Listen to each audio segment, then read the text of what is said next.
Good morning.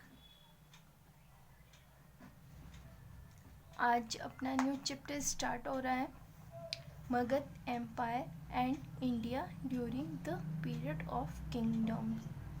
Okay, राज्य की अवधि के दौरान मगध साम्राज्य एंड इंडिया भारत। इस चैप्टर में हम महाजनपद हैं, जनपद हैं और मगध साम्राज्य हैं, उसके बारे में स्टडी करेंगे।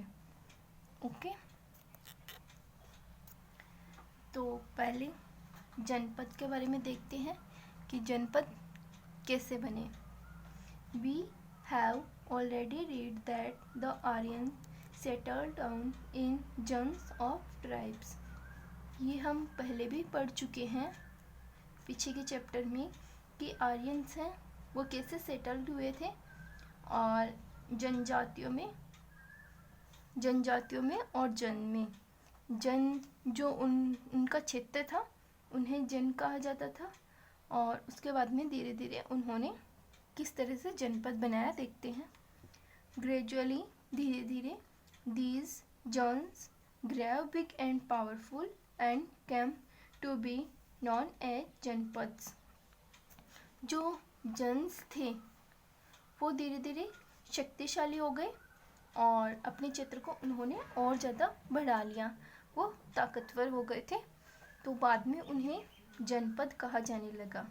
जो जन्स थे उनमें कुछ क्षेत्र ऐसे थे जो अत्यधिक ताकतवर हो गए थे और उन्होंने अपने क्षेत्र का विस्तार कर लिया था, तो उन्हें जनपद कहा जाने लगा।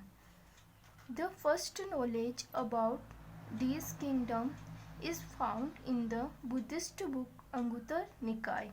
अगर हम और ज़्यादा इस राज्यों के बारे में जानना चाहते हैं तो उसके लिए एक बुक है जिसके अंदर इन सभी जनपद और महाजनपद के बारे में बताया गया है। जो अंगुत्तर निकाय है, बुद्ध लोगों की बुक है, उसके अंदर विस्तार से जान सकती है कि 16 जो महाजनपद है कौन से हैं, क्या है, कौन सा उनके अंडर में एरिया था उस टाइम पे, वो सब हमें बुद्धिस्ट की जो बुक है अंगुत्तर निकाय उनसे जानकारी मिल सकती है। ओके, उनसे जानकारी मिलती है। फर्स्ट नॉलेज, ये फर्स्ट यही बुक थी। आगे देखते हैं। The word janapada literally means the land where the jan set its foot and settle down. और साहित्य की दृष्टि से देखते हैं तो जनपद का अर्थ क्या होता है? आर्यों ने जिस जगह में अपने पैर जमाए थे, जिस क्षेत्र में, जिस जगह में अपने आप को बसाया था या फिर अपने पैर जमाए थे, उसे जन कहा जाने लगा था। और उसके बाद में धीरे धीरे जैसे जैसे वो और ज़्यादा ताकतवर हुए उन्हें जनपद कहा जाने लगा। Okay, The rulers who controlled big area and performed Ashwamedh sacrifice were recognized as Rajas of Janpads। बाद में जो शक्तिशाली रूलर हुए थे, देखो पहले तो आर्य जनजातियों में और जन्स में डिवाइड हुए थे, मतलब कि उनके क्षेत्र को जन कहा जाने लगा था, और बाद में धीरे धीरे वो जनपद में हो गए थे, मतलब कि उनके क्षेत्र को जनपद कहा जाने लगा। अब उन जनपद का शासक कौन होता था? जो उनमें से कुछ ऐसे शक्तिशाली शासक थे, रूलर्स थे, जिन्होंने एक बहुत बड़े क्षेत्र को, बहुत बड़े एरिया को कवर कर लिया था, मतलब कि अपनी शक्ति का मतलब उस क्षेत्र को कवर किया था, उसे अपने अंडर में कर लिया था। और जो अश्वमेध थे, यज्ञ होते थे, उन्हें करवाए थे, जिनसे उनकी शक्ति और अत्यधिक बढ़ गई थी और वही जनपद के शासक हुए। ओके, 16 जो महाजनपद है उनकी सूची कहाँ से मिलती है, उनके बारे में जानने का बुद्धिस्ट जो बुक है अंगुत्तर निकाय उनसे मिलती है। ओके। और किस तरह से उन्होंने अपने क्षेत्र का विस्तार किया था शासक लोगों ने, वो भी हमने देखा है। आगे देखते हैं। Archaeologists found a number of settlement in these janapadas. अब आर्कियोलॉजिस्ट थे, पुरातत्वविद थे, उन्होंने भी किस तरह से देखा है कि आर्यों ने किस तरह से सेटलमेंट किया था और जिन्हें जनपद कहा गया था सच एज अंतर्जी खेड़ा। और उन्हें कुछ ऐसे स्थान भी मिले हैं, ऐसी कुछ जगह भी मिली हैं। देखते हैं कौन कौन सी जगह हैं। अंतर्जी खेड़ा नियर ईटा। ईटा उत्तर प्रदेश में है, यूपी में। तो ईटा के पास में अंतर्जी खेड़ा नाम से जगह है। हस्तिनापुर नियर मेरठ। मेरठ के पास में हस्तिनापुर नाम से जगह है, ये भी उत्तर प्रदेश में है, बहुत ही उत्तर प्रदेश। अंतर्जी खेड़ा, हस्तिनापुर, ये दोनों ही कहाँ पे है, यूपी में है।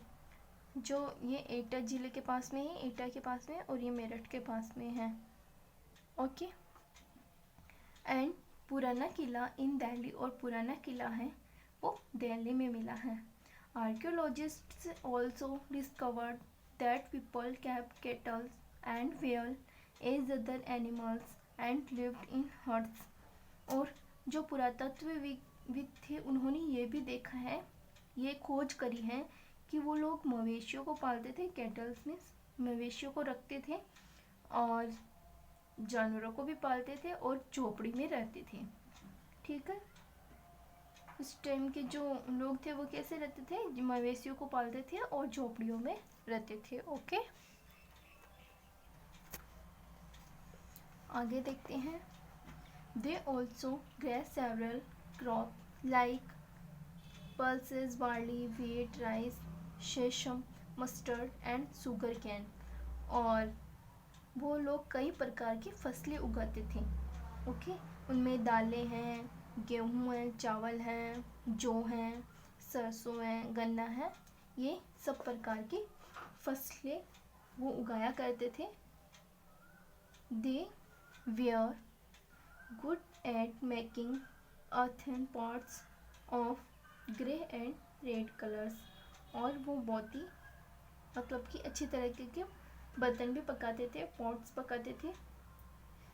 जो बर्तन हैं किस कलर के होते थे, ग्रे कलर के और रेड कलर के होते थे उनके बर्तन। ओके। कौन कौन सी फसलें उगाते थे, जौ, गेहूँ, दालें, सरसों, गन्ना, इस प्रकार के चावल हैं, ये सब प्रकार की फसलें उगाते थे। और उनके बर्तन हैं वो ग्रे कलर के और रेड कलर के हुआ करते थे। ओके।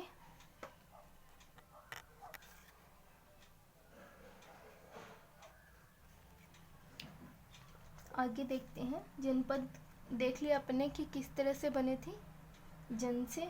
अब देखते हैं महाजनपद कैसे बने। Historian suggest that around 2500 years ago.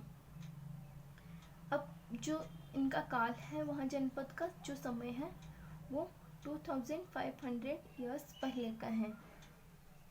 Some janapads become more important and powerful than the other and were called महाजनपद। अब उनमें जो जनपद हुए उनमें भी कुछ ऐसे शक्तिशाली राज्य थे, कुछ ऐसे पावरफुल और इम्पोर्टेंट थे। वो किसी भी प्रकार से हो सकते, जैसे व्यापार के तरीके से, जैसे वहाँ पे, या फिर कृषि के माध्यम से, नहरों के माध्यम से, किसी भी प्रकार से इम्पोर्टेंट हो सकते हैं। और वो ताकतवर थे, वो महाजनपद में बदल गए थे। जो जनपद थे शक्तिशाली थे और इम्पोर्टेंट थे और कई प्रकार से शक्तिशाली हुए थे, वो महाजनपद में बदल गए और किंगडम, जिन्हें राज्य और महाजनपद कहा जाने लगा था। There were around 16 Mahajanapada. 16 Mahajanapada हैं। उनके बारे में हमें कहाँ से जानने को मिलता है, बुद्धिस्ट बुक अंगुत्तर निकाय से। Okay. 16 mahajanapada in the Ganga valley in 6th century BCE। Ganga valley है, गंगा की घाटी, गंगा घाटी के पास में उसके आसपास का जो क्षेत्र था वहाँ पे जो ये 16 महाजनपद हैं वो विकसित हुए थे 6th सेंचुरी में, मतलब कि BCE ईसा पूर्व।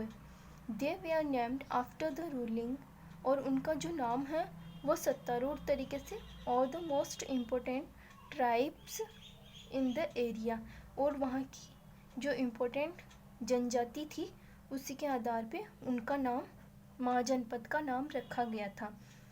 कैसे उनका नाम रखा गया था कि जो सत्तारूढ़ तरीका है, जो सत्तारूढ़ है और जो इम्पोर्टेंट जनजातियाँ थी उन्हीं के आधार पे, उस एरिया के आधार पे उस क्षेत्र का नाम है, महाजनपद का नाम है, वो रखा गया था। ओके, 16 महाजनपद की सूची कहाँ मिलती है? अंगुत्तर निकाय में मिलती है, और ये 6th सेंचुरी में गंगा घाटी के आसपास में विकसित हुए थे। Okay, thank you.